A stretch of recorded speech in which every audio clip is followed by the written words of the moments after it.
250 miles above the Earth. A satellite camera lens is focused and snapping high-resolution images. The subject is not a weapons factory or a military convoy. It's a field of cotton in central California. Digital Globe, an imagery and information company, operates the world's highest resolution commercial photography satellite. Its images have many uses, even for a growing number of farmers who are now using the high-res photos to gather intelligence on their fields to maximize the harvest. When you stand on the edge of a field and you look across the field, it all looks the same. From the satellite, you can see exactly where things are. We're seeing areas that are weak spots and strong spots in fields. And this is where you make your management decisions that improve your yield, improve your production, improve your management of that crop. In this particular cotton field, satellite imagery is helping to prepare the crop for harvest. Before the cotton bolls can be machine-picked, the plants must shed their leaves. To accelerate the process, a saltwater-type defoliant solution is applied to each and every cotton plant. Before satellite photography was possible, a uniform amount of defoliant was applied to the entire field. Now the space-based photos give the farmer the power to cut costs with a process called variable rate technology.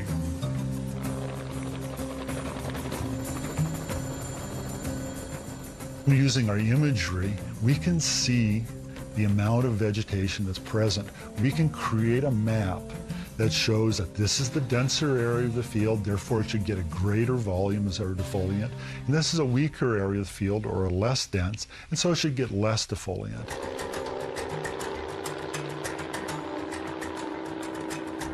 The helicopter spraying mechanism interfaces with a computer controller and a global positioning system.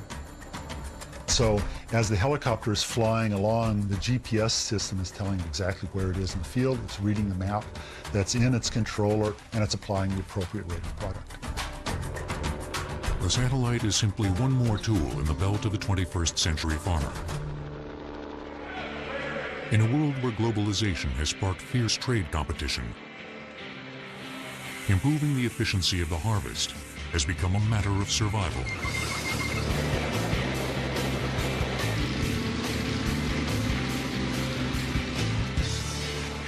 Finding new ways to substitute the human hand with better and faster machines has revolutionized harvesting in the last 2 centuries. But before machines came to dominate the fields, harvesting crops was decidedly less complicated. Between 6,000 and 7,000 BC, in the Middle East, the first hand tool used in the act of reaping or cutting was a straight knife made of bone. In the same period, the Egyptians began using flint-bladed curved sickles. The forward curve of the blade enabled a worker to cut more quickly through a handful of standing grain. As sickle designs improved, a worker was eventually able to cut nearly 1 acre of wheat per day. But millennia of stooped, uncomfortable work with a sickle finally yielded a simple upgrade. In 9th century Germany and other northern European nations, one of agriculture's most important advances revolutionized the grain harvest.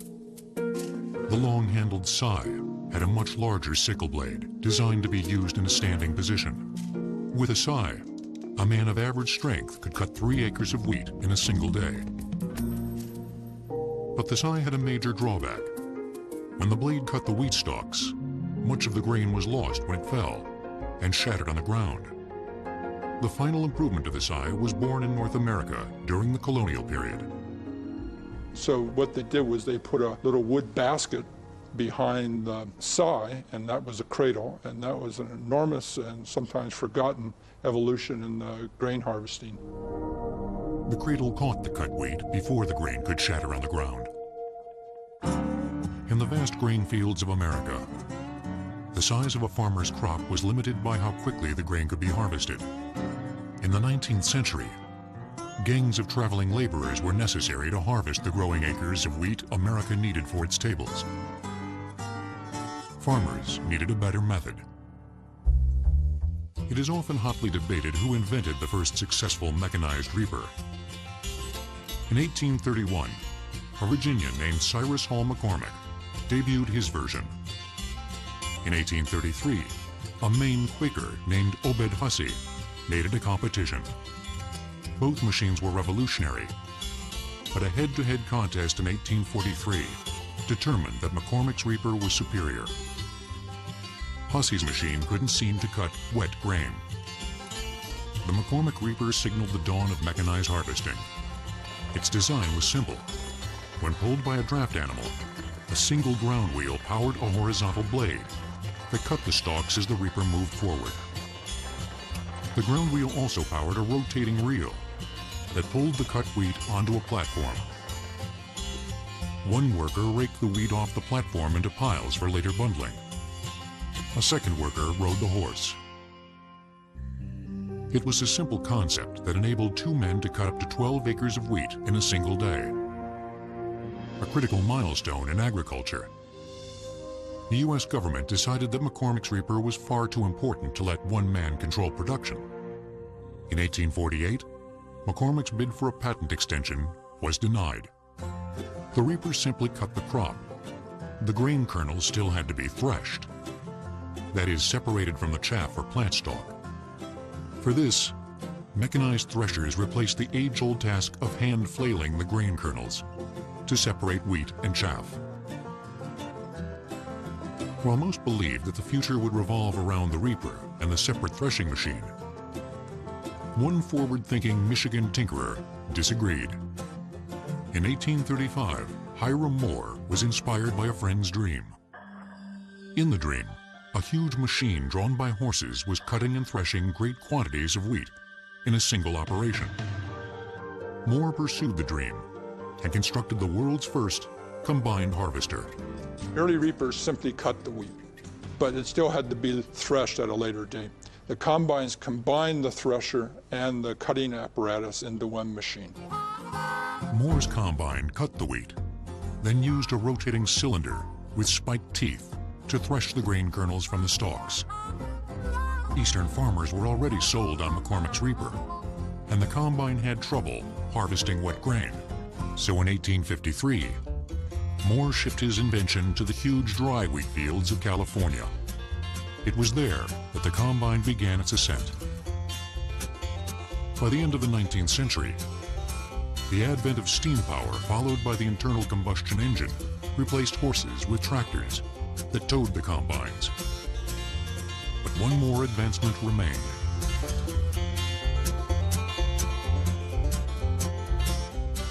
After the Second World War, self-propelled combines became a reality. And with the evolvement of self-propelled machines, then the ability for a producer to gather more crop in an expedient manner really ballooned and caused a revolution in the ag industry. Leading the revolution was John Deere's self-propelled Model 55 combine, an icon of grain production. What was once 5 men and 40 horses was now 1 man and 1 machine. During that time frame, producers were getting larger. More acres were under cultivation. The demand for higher capacity machines was pushing the development of greater technology. And as that happened, then we developed larger machines. The Model 55 brought in the harvest through the mid-1960s, providing the blueprint for the modern combine. It took the basic cutting and threshing mechanism pioneered by the first combines, gave it multiple speed settings, and made farmers more self-sufficient. In today's John Deere STS combine, the cutting and threshing operation has reached a new level in speed and efficiency. As the wheat enters the combine's header section, it is cut and then conveyed into the heart of the combine. Here, the threshing and separation process divides the wheat kernels from the rest of the crop. The actual threshing is accomplished with a rotating 26-inch diameter cylinder, lined with rows of threshing elements. When the cylinder turns, the threshing elements move the crop against a curved perforated plate, called a concave. This impact knocks the grain from the stalk, and the kernels of grain fall through the concave openings. The clean grain is then moved to the combine's grain tank. The wheat is then offloaded into trucks in a non-stop operation. what was once a grueling, tedious hand harvest is now a push-button, air-conditioned drive in the country.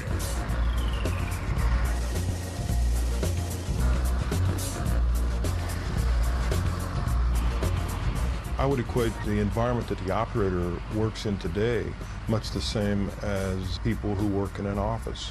In an office, you expect a quiet environment, a comfortable environment, so that you can get your job done. Our cabs, our enclosures today are much the same. These personal offices may be cushy, but they're all about the business of harvesting. Mechanization of the grain harvest was a natural progression of improved tools replacing human hand labor. But could technology develop a machine that simulated a human hand in the cotton fields? It resembles a giant bug, eating its way through a sea of white. But this modern cotton picker is no slouch. It can harvest enough cotton in 10 hours to produce 20,000 shirts. It was called King Cotton, and the 19th century American South was dependent on it. The cotton revolution began when a Virginian named Eli Whitney invented the cotton gin in 1793. The gin mechanically removed the cotton seeds and allowed mass production in the South. But feeding the gin required armies of hand-picking slaves. When the Civil War ended slavery, the laborious task of hand-picking cotton continued. Dirt-poor sharecroppers and laborers endured back pain and blistered fingers to tear the small pods of fiber and seed from the plants. On average, an adult field hand could pick 90 pounds in a day's work. But harvesting productivity changed little through the middle of the 20th century. Cotton harvesting was finally mechanized in 1942, when International Harvester debuted the first mechanical cotton picker. By 1950, machines like John Deere's No. 8 picker revolutionized the cotton harvest. When we introduced the No. 8 cotton picker, it was the first self-propelled two-row cotton picker. In a day, it could do the same work as 80 field hands. The pickers replaced human hands with rows of wickedly sharp spindles that grasp and spin the fiber from the plants. This modern 8-ton cotton picker harvests 6 rows of plants simultaneously and is capable of picking 70 to 75 acres in a single day.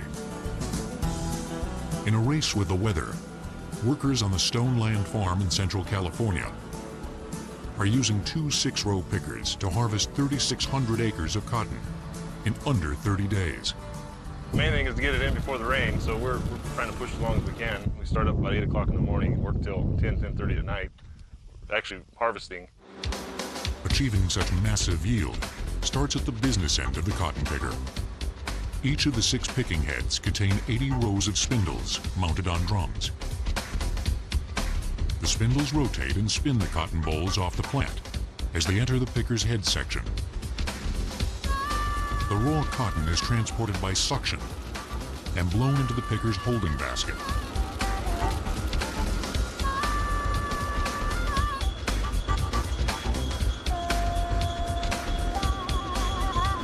Getting the cotton out of the field and into the cotton gin is a logistics challenge. Vehicles called bowl buggies shuttle the cotton load from the picker to the module builder. Basically a massive compactor that compresses the fiber into gargantuan 12,000-pound blocks. The cotton's journey ends at the gin, where seed is removed from the lint. Meanwhile, the sprint to complete the harvest continues.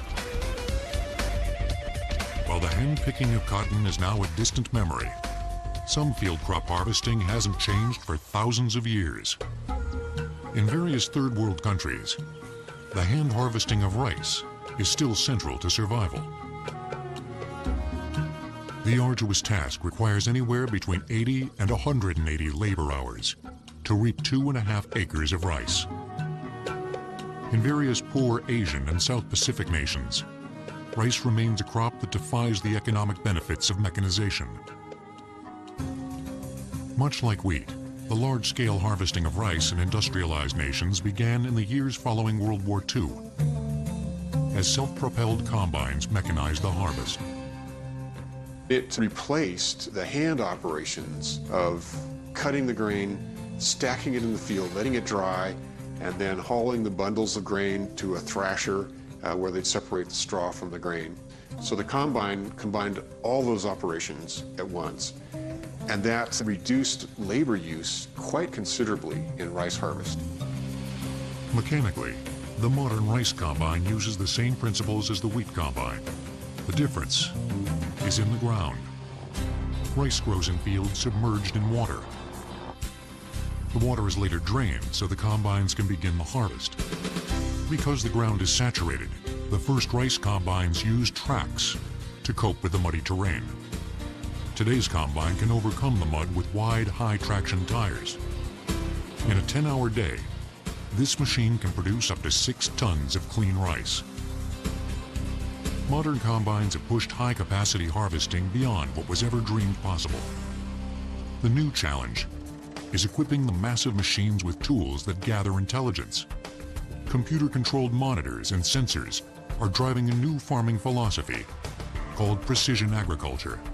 Well, the concept of precision agriculture is one that is trying to allow a farmer to farm on a large scale the way you garden in your backyard on a more intimate scale.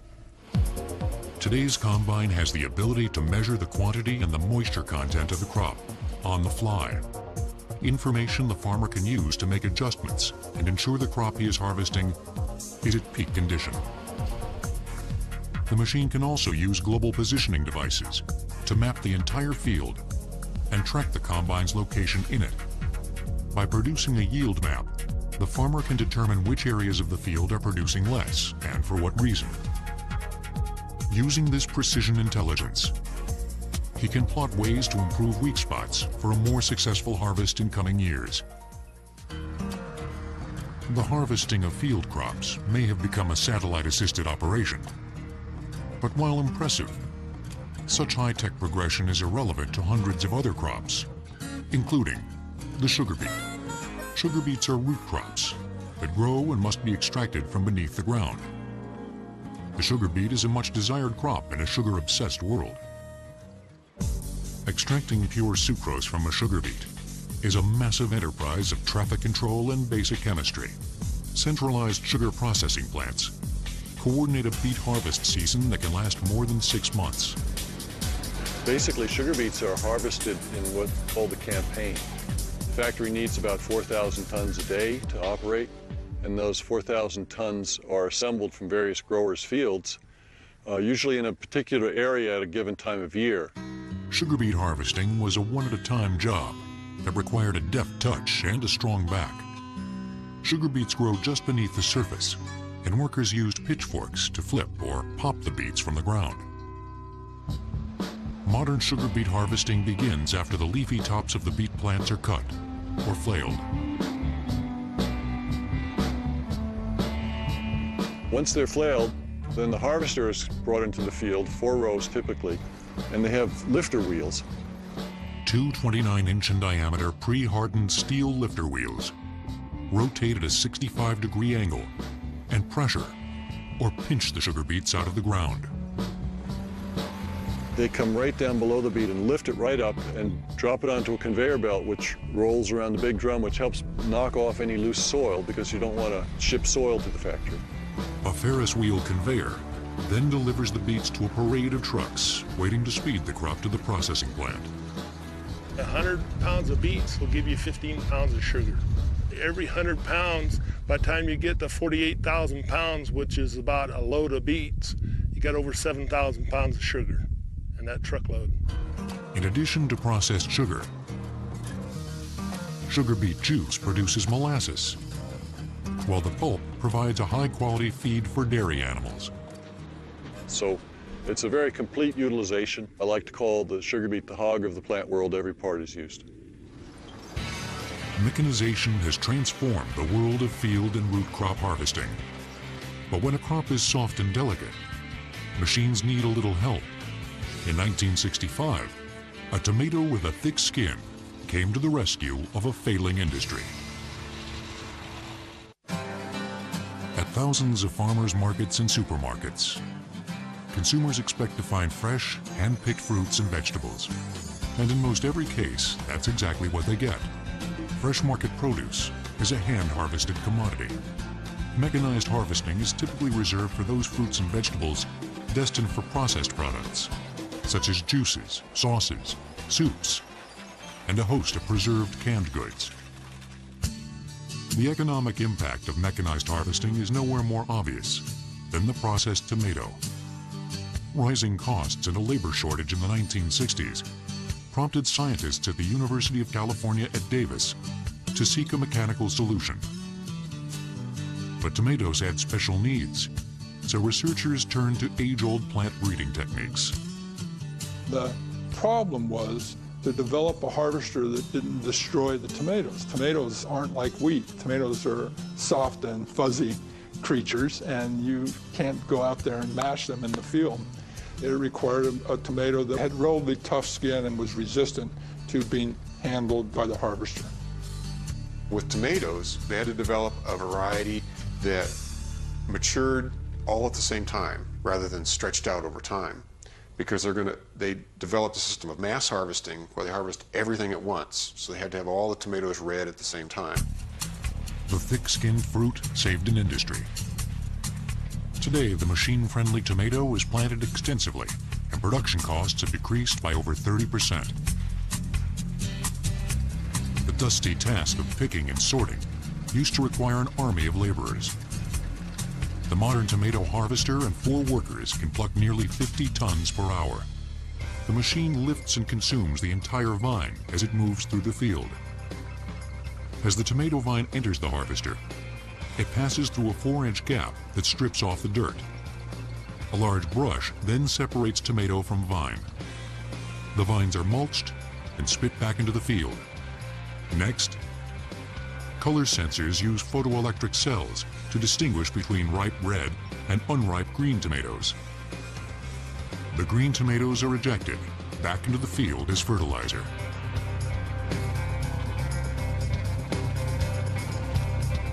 Human sorters perform a final quality check before the tomatoes exit the harvester into a constant stream of waiting truck trailers. In a 90-day harvest period, a typical harvester operates around the clock, ultimately picking approximately 70,000 tons of soon-to-be processed tomatoes. Innovations like mechanical harvest have allowed that industry to stay in business, and that certainly is one of the key motivators for growers to look at mechanical harvest. For some crops, the transition to a mechanical harvest was a simple one. Nowhere is this more the case than with a nut harvest. Nuts have hard shells, and careful handling isn't an issue. In North America, Old World walnut trees were first planted in the West when Spanish Franciscan priests established the California missions in the late 1700s. These first trees sprouted an industry that thrives today. Walnut harvesting was traditionally a hand operation. Workers using hooked poles shook individual branches, while oftentimes women and children stuffed the sacks. In the 1940s, a unique style of harvesting replaced the hooked pole with a variety of machine-driven limb shakers. Today, the mechanized walnut shaker moves quickly throughout the orchard on a single mission.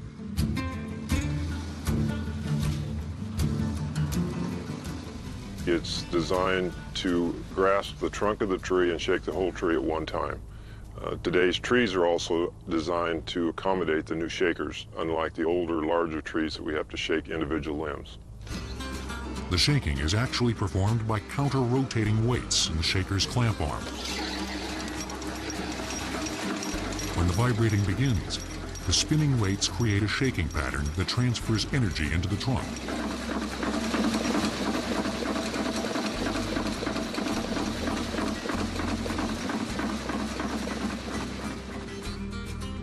The shaker is closely followed by a swarm of support vehicles intent on finishing the job. Once they're on the ground, we have mechanical sweepers that come in and sweep the product into a windrow or a narrower row of walnuts. Once they're into a narrower windrow, Then we have a harvesting machine that comes in and physically picks them up off the ground and puts them into a cart behind the harvester. A shuttle system ferries loads of walnuts between the harvesters and truck trailers, where the nuts begin their journey to the dehydrating plant. On average, an acre of healthy trees will produce 2.5 tons of walnuts. Mechanically harvested nuts benefit from a hard outer hull. The fall does little to damage the final product.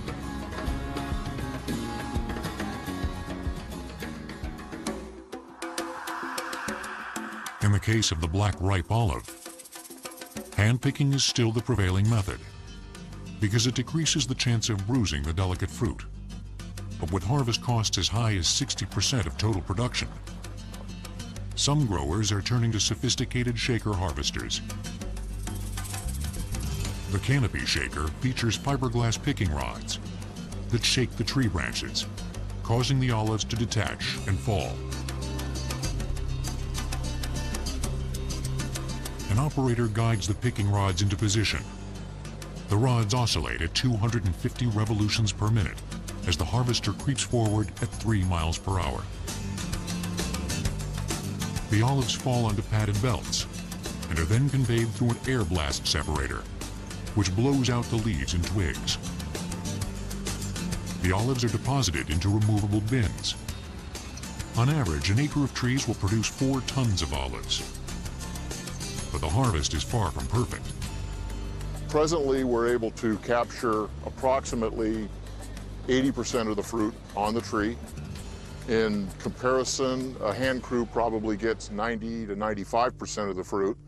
So we lose a little production by leaving it on the tree, but we're able to do it at such an economic advantage that there's more dollars at the end of the year for us. Like olives, the hand harvesting of many fruit and vegetable crops is difficult and becoming more costly to growers. But in some cases, using technology to assist rather than replace workers makes for a highly productive harvest. Central California's San Joaquin Valley is the richest farm belt in the world. Its mild climate and nearly 6 million acres of farmland play host to some 350 different crops. Harvesting these crops requires a delicate balance of mechanization and hand labor, where machines can't feasibly do the work. Farm laborers, usually hired on a temporary basis, provide the muscle. For decades, California has depended on its neighbor to the south to supply the workers. The stream of Mexican labor began during World War II, when Franklin Delano Roosevelt initiated the Bracero program. Known as the strong-armed ones, the Braceros were a temporary labor solution to replace farm workers drafted for war. The solution proved not so temporary, and eventually nearly 5 million laborers came to the U.S. under the program, which ended in 1964. But the stream of Mexican labor continues today, often illegally. This ready supply of low-wage farm labor often reduces the grower's incentive to mechanize the harvest. And for the workers, the physical price of bending and lifting heavy loads is often very high. For them, a field of study known as ergonomics is making life better. Ergonomics focuses on the capabilities and limitations of the body in relation to a specific job, then tries to reduce heavy loads and prevent injuries from poor posture and repetitive motions. And we say, well, are there ways that we can give them better tools? Are there ways that we can allow them to do less bending and twisting? Are there ways that we can have them not lift loads at all or not lift so much of the loads? The hand harvesting of lettuce was a difficult job that ergonomic studies began targeting in the 1970s. The mass harvest of lettuce still requires a bend and cut motion, with the worker trimming the outer leaves. But in the days prior to ergonomic study, workers packed the heads in heavy boxes and hand lifted them onto trucks. Back injury was a constant problem. At Dole Fresh Vegetables in California's Salinas Valley, A harmonious union of man and machine increases productivity and removes the worst physical stress. Like a giant factory on wheels, the lettuce harvester creeps slowly through the field as two-person teams pick and package individual heads, wrapping them in bags and placing them in boxes. Once a box is filled, a power assist roller helps the worker place it on a staging line. The loader used to have to pick up the 40 to 50 pound box from foot level and put it up on top of the deck. Now that's being done automatically by a conveyor. We used to have somebody get out there and staple boxes shut. We now have that automatic taper, which as we've conveyed the box up on top of the deck, automatically shuts it and tapes the box shut.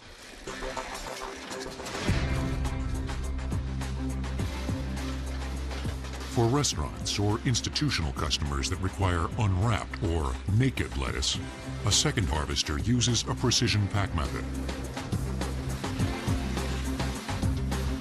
Here, the lettuce is actually machine packed prior to its journey for post-harvest cooling.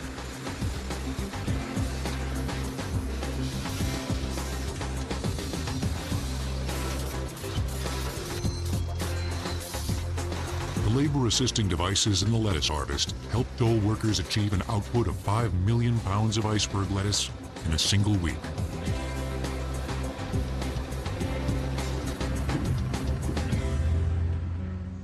But in some harvesting operations, ergonomic solutions are often surprisingly simple. The hand harvesting of wine grapes has changed very little over thousands of years. Workers cut the stems with hooked knives and place the bunches into bins.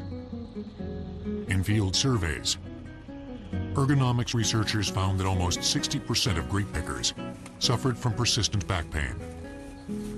So we said, well, what is it that we can potentially do about this lifting job?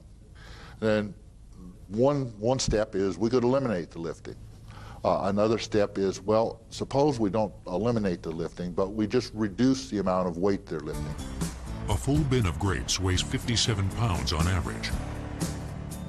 By designing a smaller tub to decrease the weight by just 11 pounds, injuries were reduced by 80%, with no noticeable change in productivity.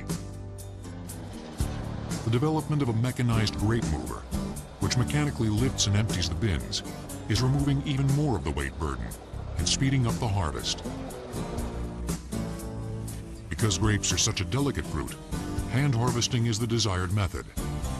However, a 400% increase in wine production in the last 30 years forced growers to consider a mechanized solution. The challenge, of course, in mechanically picking grapes is in doing so without bruising or damaging the fruit. The Core Van Orborotor harvester applies gentle vibration as it passes over the vine row.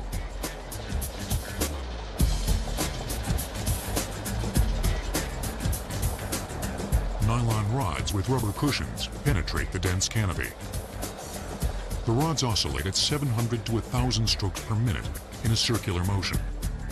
The gentle vibration causes the ripe bunches to release and fall straight down without damaging the grapes.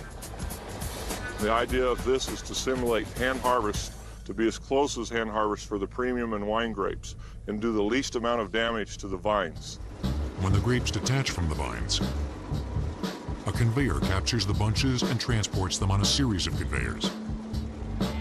A fan system blasts the grapes with air to remove the leaves and other debris. By doing this, the only thing that we're picking is the berries.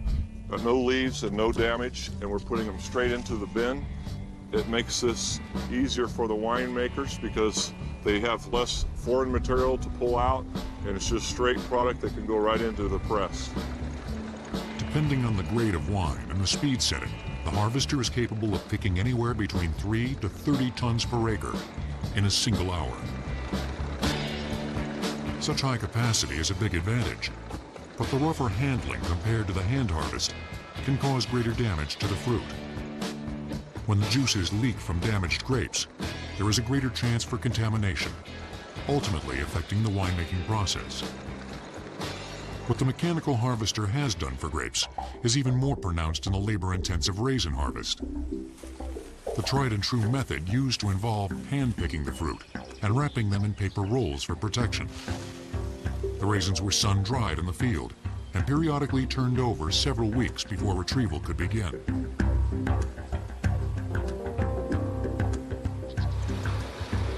A new mechanized technique called continuous tray harvesting duplicates the technology of the wine grape harvester while eliminating the long and expensive process of hand-picking and then turning the raisins.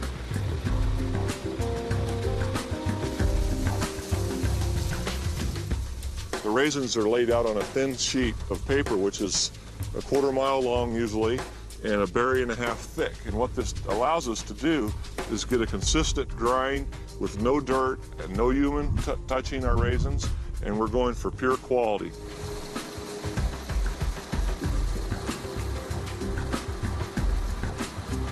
Cost-effective harvesting has built a strong case for mechanization. But the struggle between low-wage labor and the changing face of agriculture is a battle that is far from over. As science pushes the envelope in the fields of robotics and sensors, one wonders if the human hand may become obsolete in the coming high-tech harvest. In the boundless orange groves of Florida, hand laborers work long months to harvest the crop. The vast majority of the fruit is destined to become orange juice. Unlike many crops bound for the processing plants, these oranges are still mostly hand-picked. And that's a cause for concern among growers. In Brazil, cheap labor is threatening to price Florida right out of the business. The Brazilians can produce orange juice and deliver it to the United States with a 20% tariff imposed on them by the United States and be cost competitive with Florida orange juice. And so the growers are looking at the real possibility that if they can't reduce their costs, they're going to be outcompeted in the market. They've basically decided in Florida that they cannot compete on a worldwide basis unless they have a mechanized harvest. Mechanizing the harvest would theoretically reduce the growers' harvesting costs. Until recently, an ample supply of low-wage labor kept Florida competitive. But the price of labor has increased, and a crackdown on illegal immigration is causing a labor shortage. The Florida Department of Citrus is conducting research into the daunting task of mechanizing the orange harvest. Various canopy shakers, shake and catch, and trunk shaking machine prototypes were evaluated in field tests. The best are able to reduce the cost per field box by 20 to 50% over hand picking. But many obstacles remain. In some cases, orchards must be redesigned with a uniform distance between trees to accommodate the large machines. And because so many orchards are small and independently owned, coordinating the mass effort will require time and patience. Florida oranges are but one example of the changing face of harvesting. Today, science is testing a host of new technologies to gather crops and ensure higher quality. Sensing technology is promising more precise quality control of the harvest. One scenario envisions offering consumers a better quality product with high-tech sugar sensors. So that we want to develop a premium label, a batch of fruit that is guaranteed to be very high quality, and so the harvester would collect that and put it in a separate container. So you'd have a standard quality and a very high quality crop. Creating a caste system for fruit, of course, might be a mixed blessing for consumers, driving prices way up on the high end. But other sensor technology currently in development promises to bring prices down. A device known as the electronic nose contains 32 electric chemical sensors that simulate the human nose. By detecting the gas emissions of an orange, the nose is able to detect freeze damage, a devastating event that ruins the value of a crop. Being able to separate freeze-damaged oranges from healthy ones could save the industry millions of dollars in crisis years. Cost containment has always been the driving force of mechanization. Today, it is even threatening to take the farmer out of the combine. Named after the Greek goddess of the harvest, Demeter is a computer-controlled harvester equipped with a pair of video cameras and a global positioning sensor. This autonomous harvester is capable of harvesting crops more efficiently without the fatigue issues of a human-operated machine. Its precise guidance system turns the machine to cut successive rows in a non-stop operation while maintaining a straight-line accuracy of plus or minus 3 centimeters. The video cameras ensure that unexpected obstacles are avoided. In the even more challenging realm of fruit crop harvesting, the desire to replace the human hand is also fueling a move into robotics. In labor-challenged countries from Europe to Israel, robotic harvesters are an enchanting vision. But because of high costs and slow development, few of the robots are in full-scale production. But the technology is here to stay. You're going to see in the future robotic techniques coming in that will try to simulate the quality that a person can harvest with. So you'll see in the future robots that can harvest a strawberry without bruising it, or harvesting a ripe peach without bruising it. As we peer farther into the 21st century, the tide of globalization will continue to play out in the farm fields, while machines maneuver to cut costs and satisfy production goals. Armies of farm workers struggle to find their place in a changing landscape. The collision of high technology with tradition has always been difficult, but the revolution started by McCormick's famous reaper has never stopped gaining momentum. You have to remember that Cyrus McCormick's epitaph was, "He made bread cheap." And in an age when people were starving, someone who made bread cheap was someone who made an enormous contribution.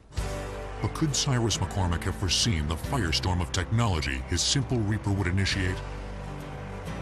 In its never-ending quest to cut costs, mechanization has pushed the boundaries of science and transformed the age-old ritual of the harvest into a frenzy of accumulation, a literal shakedown of the world's orchards and farm fields.